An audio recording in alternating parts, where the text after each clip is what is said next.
Welcome, everybody, to Blackheath Halls. I'm Natasha Riordan. It's an absolute pleasure to be here. It's been an extremely long 6 months since Blackheath Halls was able to stage its last performance with a live audience. It's felt extremely challenging, I know, for a lot of people, and music is all about sharing. So it's so incredible to be back and to have people in the room. It's a very special evening, and tonight we are going to hear one of the true treasures of classical song, Schubert's cycle Die schöne Müllerin. The performance will be given by the baritone Julian van Mllerin and the pianist Jocelyn Freeman. It's presented by Song Easel, an initiative that was started by Jocelyn Freeman, the aim of which is to bring the joy of song to southeast London. This concert is the first in Song Easel's series Wanderlust. There are going to be 2 more concerts here at Blackheath Halls early next year and 2 more in Catford. Please keep an eye on the diary to find out when, as we would love to see you again. Right, so before we hear the concert, which is happening at 7 o'clock, we have a chance to look more into the story of Die schöne Müllerin and find out a bit more about the composer. Joining me on stage is the pianist Jocelyn Freeman. She is performing tonight, artistic director of Song Easel, and also Dr. Natasha Loges. She's head of postgraduate programs and reader in musicology at the Royal College of Music here in London. Amongst her many interests includes German song, and if you are interested in Lieder, please do check out her latest publication, German Song on Stage, Lieder Performance in the 19th and early 20th centuries. I don't think we could ask for more of an expert for tonight's talk. So, Natasha and Jocelyn, welcome. It's lovely to be on stage with you, albeit at a 2-metre distance. Jocelyn, how does it feel to be back in a hall with an audience waiting to hear what you're about to play? Well, it's absolutely brilliant. I'm so pleased we could put this on for you all and that you've come out in force for this concert tonight. It's been a really long time since performing to actual humans rather than my mobile phone or a computer or a video camera. So I'm very, very excited. And yeah, I can't wait. Thank you all for coming. Well, it's great to have you here. Natasha, Die schöne Müllerin, the beautiful Miller girl, was she fact or was she fiction? Oh, she was fact, in fact. She was an actual girl, a 16-year-old daughter of a Berlin salon hostess whose name was Hedwig. The hostess's name was Elizabeth, and she used to have fabulous parties in her house and invite young writers and musicians. And her lovely daughter was the first Müllerin. She was the person who Wilhelm Müller had in mind. And in the first version of this story, her name was actually Rose in the play, and there were all sorts of other characters. So it's gone through various different versions before it became the version that we're hearing this evening. And how did Schubert come into contact with Müller? Well, this is one of those murky questions. Müller's poetry was really popular. I think that's the first thing to remember, in the same way that we might go out and buy a volume of course, I now can think of nobody whose volume we might buy, Carol Ann Duffy or someone. If somebody who we know would put out a volume, we'd go out and get it. And in the same way, Wilhelm Müller had so many admirers by the time this had come out. He was popular. There is one possible connection to Schubert, because they never met each other, even though they were close contemporaries. The second part of the poetry collection in which the Müllerin poems were written was dedicated to Weber. And Weber did know Schubert and did come to Vienna, where Schubert was based, at the right time. So it is possible, but we can't go beyond that Weber said, look at these, I think you're going to like them. There are lots of good stories around this connection, but none of them are unfortunately provable. One of the stories suggests that Schubert found this collection of poetry on his friend's desk and took it home without the friend realising. And the next day he said, where's my poetry book? And Schubert apologised and said, but I've written some songs already, I'm so inspired. And I think Schubert's one of those figures where it's so easy to over-romanticise stories about him. Yeah, that's actually why I brought this, because this is all we have of Schubert's documentary legacy from Schubert himself. Every letter he wrote, every bit of paper that he ever wrote anything that wasn't music on, is in this. So if you think of Wagner's collected writings, which are 19 volumes, about that thick, or Brahms's letters, which are 19 volumes and counting, it is astonishing to think that this is what we've got that's actually from the horse's mouth. So there's a lot of space for speculation. And you say Müller's poetry was popular at the time. What was it about the poetry that you think appealed to Schubert, the structure, the way it's written? Müller has I think you'll all hear this, I suspect that many of you, I expect that many of you are familiar with the cycle already. It sounds so easy. He has a real gift for memorable words. He gives us ideas which recur so that we can sort of anchor ourselves in this long cycle of poems. So we encounter the very important brook, the stream, as a regular motif. Trees are important and other bits of the natural landscape. And he had a gift for finding poetic motifs which everybody could identify with and somehow lock into their memory. He likes to keep his lines short and simple, so the melody almost seems to emanate from them without needing too much composition. And he was somebody, like many poets of that time, who wanted his poetry to be set to music, which is something that really changed in the 20th century. Many poets started getting very cross with the idea that their beautiful rhythms were going to be tampered with. But for Müller and his contemporaries, it was a sign of great achievement that a composer would invest that time in them. And Jocelyn, the poetry and the music together, as Natasha said, Müller wanted people to write music for his poetry, and it wasn't just Schubert who actually composed settings of his poems. When you're actually playing, learning the music, do you feel that the sort of melody that the singer's singing and your part, do they work well together, do you think? In Die schöne Müllerin, absolutely, yes. They're so naturally organic together. Schubert has such a gift for subtly colouring the text and bringing it to life. Someone like Brahms often only set poems that he thought were second class, but I think here we have a really great example of some truly first-class poetry being set in a truly first-class way musically. And as Natasha referenced, the brook travels all the way through the cycle. And coming to this piece, I'd looked at it briefly in my studenthood, but coming to it again, it's been such a great journey to realize how strongly the brook really characterizes what the Miller is feeling at nearly every step of the way. At the beginning, when he hears the brook for the first time in the second song, it's this bubbling, rushing, quite light brook. But then as his journey progresses and as his emotional journey develops, we get jealousy coming out in Eifersucht und Stolz, and the brook turns into this much darker character. And then right at the end as well, in the lullaby, the final song, it invites him, it's rocking him as he completes his journey.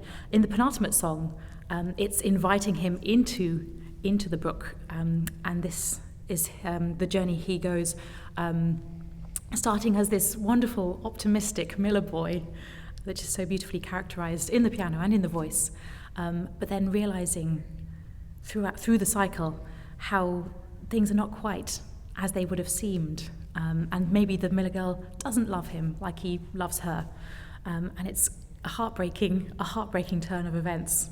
But yeah, it's absolutely beautiful how the brook eventually rocks him to his very sad demise. I remember at university, my harmony teacher used to sort of cut out bits of Schubert's songs, especially from this cycle, and paste them all together as a way of trying to instruct us how to write piano accompaniments, because he was such a master. And it's funny hearing it again in preparation for today, remembering all these times that I tried to write in the style of Schubert, and it's actually a lot harder than I had anticipated at the time. As a pianist, when you're performing solo repertoire, there's already so much to think about. When you're performing with a singer, what are the other things that you're thinking about, and are you thinking in detail about the text and the meaning of the text whilst you're playing? In an ideal world, always. Yes, absolutely. Studying a cycle like this, performing a cycle like this, it's all about the text. Being led in the artistic image by the text. It's very easy to pick up maybe Die böse Farbe, which is the 17th song in the cycle. It's quite a beefy song. It could be great to interpret this as a solo pianist, lots of big chords in almost Lisztian fashion. But when you get with the singer and get in the same room as the singer, you realize that there are certain corners that need to be much more nuanced. So knowing the text in advance, you're less likely to drown the singer. And that leads nicely on to how, when I'm playing as a collaborative pianist, it's so much more about how the sound surrounds the singer, perhaps as a musical embrace, rather than simply projecting out the top line with my right little finger and making sure the melody sings. It's more about directing the singer, giving him or her some thoughts, and being the undercurrent, the undercurrent of thoughts through the story. I think undercurrent is the perfect word, given that there's such a watery theme going on tonight. Natasha, do we know much about Schubert's compositional process for this piece? No, is the short answer. People have written reams and reams about this, trying to identify the precise time in 1823 when he must have been composing it. And there's a sort of interesting gap in the middle of that summer, June, July, where we don't have a lot of dated manuscripts, and a lot of people have sort of launched in on that time and said, it must have been then. That said, it's a very, very big piece. And I imagine, on the basis of no evidence whatsoever, that he came back to this again and again. I can imagine that this was an iterative process, and that all of the little details, which I think you'll hear this evening in the performance, where you think, oh, I wonder how he thought of that. I can imagine that wouldn't have been in the first version of things. It's very difficult to write strophic songs in particular, where you have the same music for verse after verse, because every verse is going to have its own set of images and its own rhythm and pace. So to find something that fits 5 different scenarios, I think would have taken him some time. There was also lots of toing and froing about the order, and it's different from what was originally in the first version. So I think it sort of evolved in that crucial year, 1823. And do we have any idea what the first performance would have been like? Would it have been the whole cycle? Would it have been excerpts? What sort of physical setting would it have been? There are no identified complete performances in Schubert's lifetime. Schubert died in 1828, and the first identified performance is as late as 1856. So there was a long period in between where people were getting increasingly interested in this music, but there was no audience to sit down to listen to a 75-minute song recital, because a song recital simply didn't exist. It wasn't a thing. You went to a concert to hear lots of different kinds of music. So what people did was picked 3 songs, 5 songs, made a little narrative out of it, and performed that. And then you might be flanked by a Rossini overture and followed by a Beethoven piano concerto. And that would have been completely normal. So it was a friend of Brahms's, actually, who made that decision to perform the whole thing in 1856. And the critics were a little bit nonplussed, and they said, oh, it's a very long thing, how are people going to cope? And where's the variety? So actually, after that performance, there's another really long gap before this becomes the norm, early in the 20th century. So it's a really interesting, I think, sorry, I get very nerdy about this, a really interesting gestation of a work as we now think of normal. But its normal only emerged way after all of the protagonists were dead. So it's quite a relatively recent concept, the idea of sitting down, listening to a long recital. So when people are potentially looking at a historically informed performance practice. What are people looking for when thinking about technical things like ornamentation and performance style? Where do people find sort of the signals as to how something would have been and how to recreate it? I wonder if I would think of the question in a slightly different way. I think song is really very democratic of all of the repertoire that we've inherited, and I'm guessing that you're here because you love this repertoire and because you feel it speaks to you. Song is the most generous of genres. So you might have only the technical skill in your hands and in your voice to sing one song, maybe the last song actually, which is such a heartbreaker of a song, you know, one to be done and one to be performed after 3 glasses of wine alone at home. Or you might be somebody like Jocelyn who can play the whole thing, and someone like Julian who can sing it. The thing about song is that it permits everything, and I hope that people, when they go to a concert where they hear something performed at a professional level, would feel that they could go home and take out the score if they have it on their bookshelf, or download it from the internet where all of these things are available, and do what they can with the ability that they have. That would have been Schubert's expectation, that amateur music makers would have bought it and would have enjoyed what they could as far as they could. That is the real historically informed practice around this repertoire, in my opinion. Jocelyn, going back to Müller, so back to the poet, what have you learnt about his life whilst you've been you've had your head well and truly inside the words and the music? Well, it's a whole thesis in some ways, isn't it? But I wouldn't presume to write a thesis on this. Rather than play the notes, I think I'll stick with those. Müller seemed like a very interesting character. On one side, he loved travel, and this is largely why I've chosen him as my central poet for the Wanderlust series, because of his absolute joy of travel. Was fascinated by Italy and went there several times, and even wrote a book, I think it was a book or a publication called Rom, Rome und Römerinnen, which translated means Rome and Romans, both male and female. So it was about the city and their inhabitants.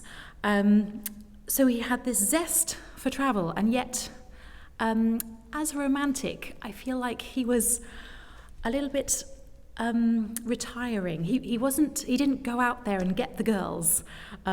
He had an obsession with Louise Hensel, but she never reciprocated in the way he might have hoped.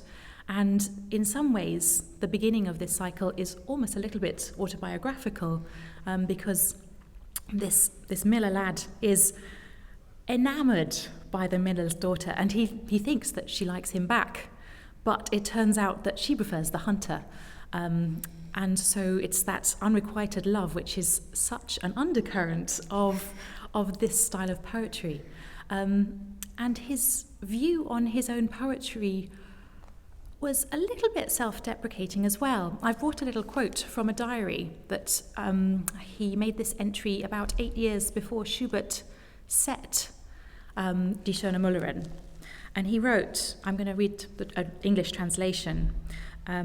He wrote, "I can neither play nor sing, yet when I write verses I sing and play after all. If I could produce the tunes, my songs would please better than they do now. But courage, a kindred spirit, may be found who will hear the tunes behind the words and give them back to me." So he felt that his poetry was almost lacking, or that his poetry would be beautifully set to music. And I think what he wrote there about someone hearing the tunes behind the music is a really nice premonition of what happened when Schubert set them and set this cycle, and Winterreise, and Shepherd on the Rock. The big hits. So, Natasha, what's Schubert's legacy? Who, after he created these incredible songs like with Winterreise, Die schöne Müllerin, Who was influenced by him? Which other composers? Wow, how much time do we have We, to answer that just under question? 10 minutes. Just okay, no, I'm not going to reel off a long list of names, but Schubert's brother was really important to Schubert's legacy. Schubert died very young. So did Müller, incidentally. They both died considerably younger than I am now, which is, it's just a terrible thought, all of these people who died in their early 30s, which was the norm in Vienna at the time. It was not an unusual thing. So Schubert's very canny brother took over that job of going through those reams and reams of music and slowly drip feeding them to the public through the 1830s. It's a very carefully thought out process because the publishers, and one called Tobias Haslinger in particular, they saw that this was a gold mine. In fact, from the sale of one or two songs in one case, one of those publishers bought a villa. So this is the kind of money that we're talking about. If people liked a song, you would have sales in the hundreds of thousands.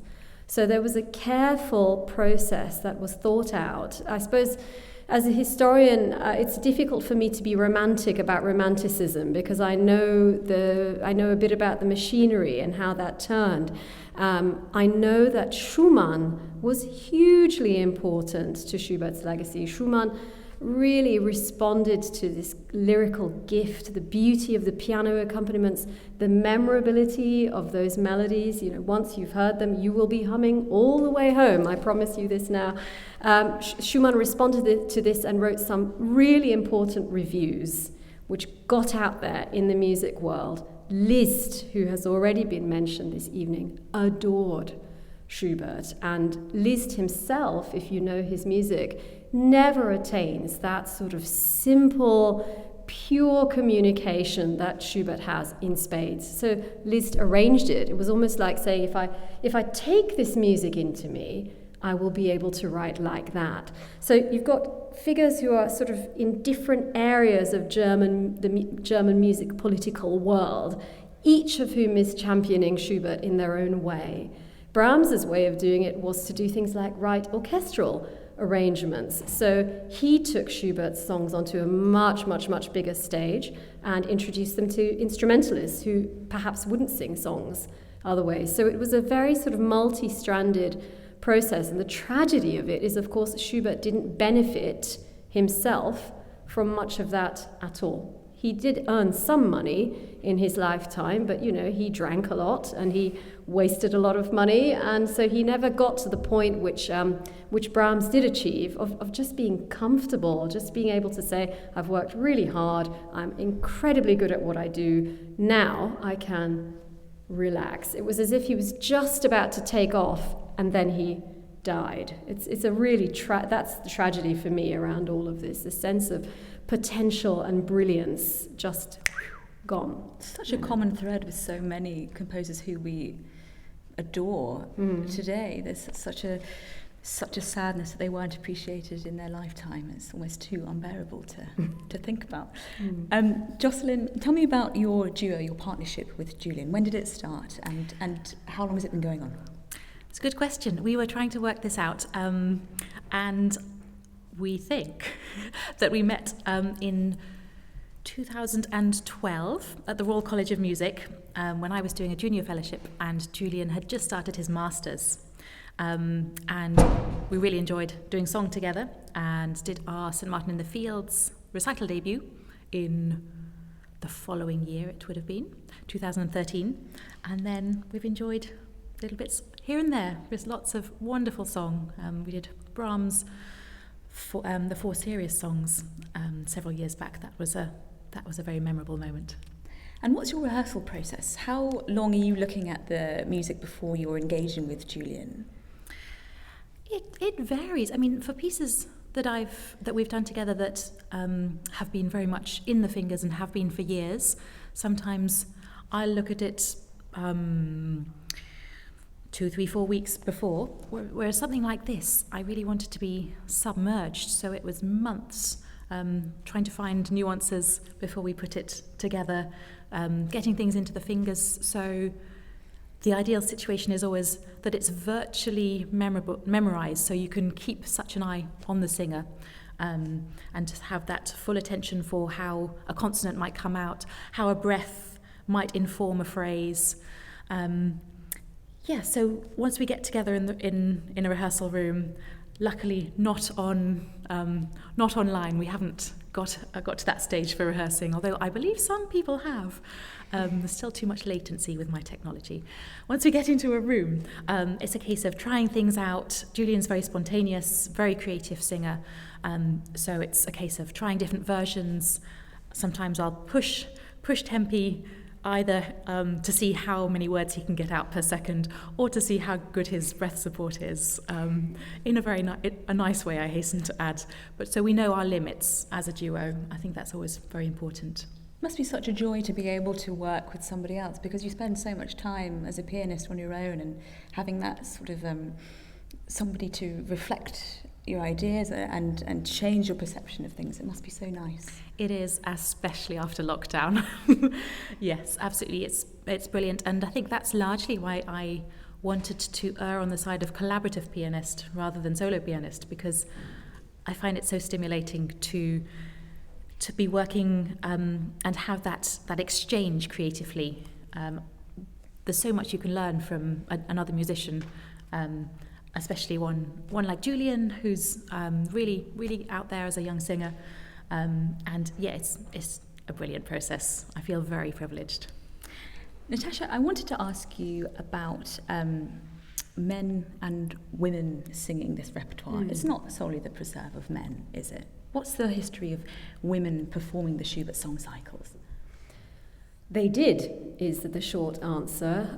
Again, that circle around Brahms in particular, we're fast forwarding about 30 or 40 years after Schubert's death, and the song recital starts to become a phenomenon. And there were weeks in Berlin and in London in the 1880s when you could go to 12 recitals a week if you so chose. You could go from one venue to the next, and people frequently did, by the way. They didn't stay in one concert necessarily. So the women singers, let me start my sentence properly, women who sang had to leave the opera stage legally after marriage.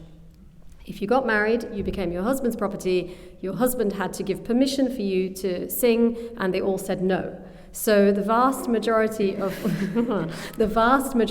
female singers who got married developed a career as concert singers, and they sang oratorio and they sang song. And at that point in history, there were no rules or expectations. It was a glorious free-for-all, really. So it was completely fine for people to sing, for women singers to sing songs out of Die schöne Müllerin, because actually, apart from the few moments where the maid is mentioned, the songs are not particularly gendered. And even in the songs where the maid is mentioned, the way people understood a singer in those days was that they were like a lyric essence. All of their exterior qualities fell away from them. So you were just the singer singing the lyric. Whether you were male or female was incidental. I was really struck reading reviews from those days. Nobody commented if a female singer sang Die schöne Müllerin or indeed Die Winterreise. I shouldn't say Die Winterreise, but just Winterreise. If you compare that with, say, Brigitte Fassbender's performances, she has recorded these. Critics were in a much more upset state about this 100 years later. So in some regards, I feel like as the rules have settled down, they feel to me a little bit arbitrary, I suppose, because I spend a lot of time in a century where if you like it, you sang it. And there was no problem. The job of the singer was to convey the emotional content, not to be a particular character. So, yeah, that's how it was back then. I love that phrase, lyric essence. Just the idea that you are presenting the music and there's no need to think about much else and no need to get so hung up on whether you're a woman or a man or whatever. It doesn't matter. I think the principle is that we have all been in love. And many of us have been in love unhappily. So I think that's the connection point that makes this music available to whoever wants it. Yes, I think even if you're embarrassed to admit it, there are songs in here, Jealousy, Pride, really feeling a bit sorry for yourself that we could all relate to if we think back far enough. So we've had a few questions that have been sent in, and I'm going to put them to both of you now. Now, the first question Natasha has actually answered, which was, did Schubert and Müller know each other? And if not, was there a particular reason why Schubert decided to set his poems? I think you've already covered that one. So sorry, Mona from North Wales, but rewind and you will get your question answered. So Helen Chance from Lee. Performing in Blackheath halls must be quite a different experience from how this work would have been originally heard. Do you think performing in a concert hall detracts from the original intentions and effect of the music? What do you think, Jocelyn? I think this space is certainly different to maybe a living room or a salon where these would have been shared, possibly after several glasses of wine, possibly sharing the same chair. So we are all socially distanced, and that does give it a slightly, well, hopefully not, but it may give it a slightly less intimate feel than perhaps if you are literally crowded together. Some wonderful images from that era. I do really like this hall. It does capture the essence of that intimacy very well. The instrument, of course, is quite different to what Schubert would have had at his disposal. But this is how music evolves, I think. We respond to what we have, and even if we are performing online, we still hope to transmit the intention of the composers. What are the main differences between a piano of our time and the piano instrument that Schubert would have known? The main difference when I listen to earlier instruments is that the top part of the instrument is much tinklier. That's not a very nice word, but it's a thinner sound, almost like a plucked sound. And the bass doesn't resonate so long. So it has more of a sort of boom shape, whereas a modern Steinway is designed for that lower end to really just keep going and going and going until Jocelyn decides to lift her foot, and then the sound will stop. So there's a bigger differentiation between the top and the bottom. Always fun to think about that when Schubert asks you to put your hand higher up the instrument. He's asking for a particular timbre. They had more pedals. They had more fun with more pedals. They had pedals with bells and pedals with tambourines, and pianos were considered to be part of the household furniture. So someone wrote a book chapter for me once, and my jaw hit the ground, that you would have your piano restyled after 5 years if you were a wealthy person. If you'd had paintings of, I don't know, nymphs and shepherds in 1820, you would send your piano back in 1825 to perhaps reflect the new vogue for caryatids and ivy or something. And it would come back in its new casing to match the rest of your furniture, your dining table, the sideboard. So pianos were really important parts of a household's visual language and signage, so to speak. Some of them are unbelievably beautiful, these instruments, and they were played in most cases, because that's what women did at home. Women of leisure played the piano. Gosh, I might start decorating my piano. Don't try this at home, okay. She said. And don't try piano tuning, as lockdown has now taught me. Okay, a few more questions. Are there many musical directions in Schubert's score?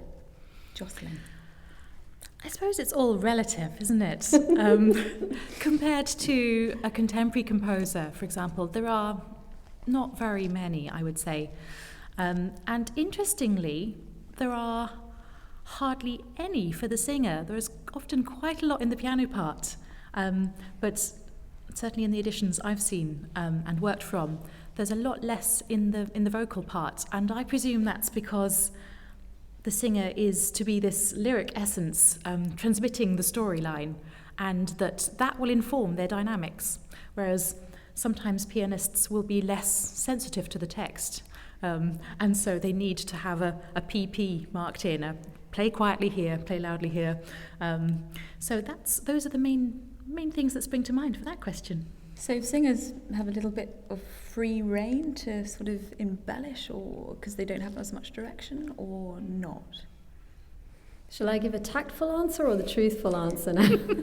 Both. Singers embellished all the time. It was expected of them. It was expected in the strophic tradition, particularly, that you would have a little bit of an ornament, that time would be stretched. And, you know, coming to this point of the singers not having many directions, in a way, if you think about it, when you want to say something, people don't have to tell you how to say it. If you're angry, your voice will communicate that you are angry without someone having to sound angry on the score. So when the poetry is so direct and so communicative, Schubert would have been the singer in many, many of those cases. He would have accompanied himself at the piano during his lifetime. He would not have needed to tell himself how he wanted to sound. When those scores went out, it was assumed that people would take ownership of that music and do with it what they chose. So this idea of having a perfect Schubert edition is a real illusion. It's nice to have a score which you can rely on, but it is not the limit of what you are permitted to do. It is the starting point. I think that's a very different mentality from, say, singing even Debussy, not that much later. Debussy's scores are very prescriptive. And later on, we get more and more prescriptive, I find, not with everybody, but it was a different world in terms of, also publishing was it was like the Wild West, music publishing. So there were very few regulations around it. Copyright law didn't exist. You know, people did what they wanted. It's interesting, I think, the Debussy point especially, because you could come to that music thinking it's so sort of romantic and expressive, of course it is, and sort of extemporized, but you're right that Debussy's Very directions precise. Are so precise, but that is a talk for another time. So Sorry. does anybody here have any questions for Natasha and Jocelyn? Any questions? Do you have questions? It's so lovely to speak to living Please. people again. I Have a can't tell you how question. good it feels. There is no such thing as a silly question. No, definitely not. Any? Yes. Does it lose much in translation, do you think? I mean, it's written in German, I guess, so, Let me just repeat that question so that we capture it up on the microphone. So the gentleman asked, does it lose much in translation? Obviously, the original is in German. This is such a good question because Jeremy Sams, who's a very, very fine translator, has just in the last few years produced an English translation, and it has really divided people. So depending on your position, it either feels like a travesty because your memory, depending on how well you know this music, knows it with those vowel sounds. Particularly German vowel sounds are very different from English. But if you're somebody who's a little bit new to this repertoire, finds it a little bit intimidating, 75 minutes of German song, I found it intimidating the first time I listened. I don't think I even listened particularly attentively because I was feeling stupid the whole time. I can imagine that to hear it in English would be a wonderfully enriching experience and a communicative one. So me, I'm happily on the fence. I will enjoy it in whatever language it is well sung, and I'm delighted that Jeremy Sams has made those translations if it means that more people come to it and more people enjoy it. This can only be a good thing. Any other questions? No, I don't think so. And I think it's time to wrap things up to give Jocelyn a little bit of a break. She has quite the task ahead of her this evening. So thank you all very much for coming early, and I hope that you enjoy this fabulous concert tonight. Thank you to Jocelyn, and thank you Natasha Loges as well. Thank you.